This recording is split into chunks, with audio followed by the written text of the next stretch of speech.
কক্সবাজার শহরকে বর্জ্য ও প্লাস্টিক মুক্ত করতে যৌথভাবে কাজ শুরু করেছে পৌরসভা ও ব্র্যাক।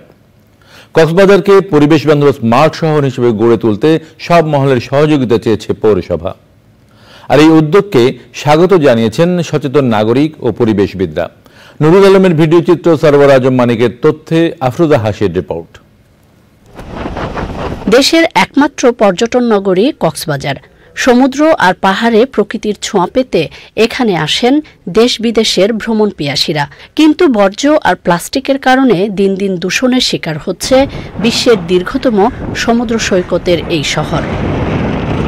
শহরকে পরিষ্কার পরিচ্ছন্ন রেখে পরিবেশ বান্ধব পর্যটন নগরী গড়ে তুলতে নেওয়া হচ্ছে নানা পদক্ষেপ। সম্প্রতি দেখা গেছে এখানে যে প্লাস্টিক বর্জ্যগুলো ছেয়ে গেছে, বেশি করে সমুদ্র সৈকত, পর্যটন এলাকায়, এমনকি সেন্ট মার্টিনও আমরা প্লাস্টিক বর্জ্য পাচ্ছি। পরিষ্কার পরিচ্ছন্নতার পাশাপাশি প্লাস্টিককে বর্জন করে এই কক্সবাজার শহরকে সাজাতে হবে। এই জন্য পৌরসভা ব্র্যাক যে উদ্যোগ নিয়েছে, এই উদ্যোগকে আমি স্বাগত জানাই।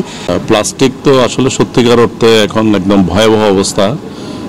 তো কক্সবাজার পৌরসভা যেহেতু এটা বাংলাদেশের পর্যটন রাজধানী, তো এখানে ভয়াবহতাটা অনেক বেশি। আমরা সবাই মিলে পৌরবাসীকে সাথে নিয়ে এই উদ্যোগটা যদি বাস্তবায়ন করা সম্ভব হয়, তাহলে আমাদের প্লাস্টিকের যে ভয়াবহতা, সেই ক্ষতিকর দিকগুলো থেকে আমরা পৌরবাসী কিছুটা হলেও আমরা নিষ্কৃতি পাবো আর কি। বর্জ্য ও প্লাস্টিকের আগ্রাসনের বিরুদ্ধে পৌরবাসীকে সচেতন করতে কাজ করছে জনপ্রতিনিধিরা। কক্সবাজার পৌরসভাকে প্লাস্টিক মুক্ত কিভাবে অপসারণ করা যায়, তার ধারাবাহিকতা আমরা কাজ অলরেডি শুরু করেছি।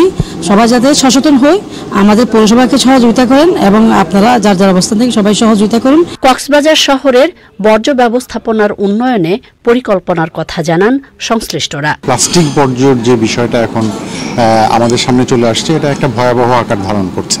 তো এই প্লাস্টিক বর্জ্যটাকে যদি আমরা বন্ধ করতে চাই, এটা কিন্তু একা মিউনিসিপ্যালিটির পক্ষে করা সম্ভব না। তাদেরকে নিয়ে সবার মাধ্যমে আমরা যেটা চাচ্ছি যে কক্সবাজার যাতে একটা মানে বর্জ্যমুক্ত একটা শহর হিসাবে দাঁড়াতে পারে, যেখানে সবাই তার নিজ নিজ অবস্থান থেকে কন্ট্রিবিউট করতে পারে। আমরা চাচ্ছি কক্সবাজারকে একটা প্লাস্টিক মুক্ত, স্মার্ট এবং পরিচ্ছন্ন নগর গড়ার জন্য আমরা এই প্রথমে উদ্যোগ, এবং আমরা এরপরে প্রতিটি মহল্লায় মহল্লায় গিয়ে এই আমাদের যেই প্লাস্টিক মুক্ত যেই শহর গড়ার সেই আহ্বান আমরা প্রতিটি জনগণের ধারে ধারে পৌঁছে দেব।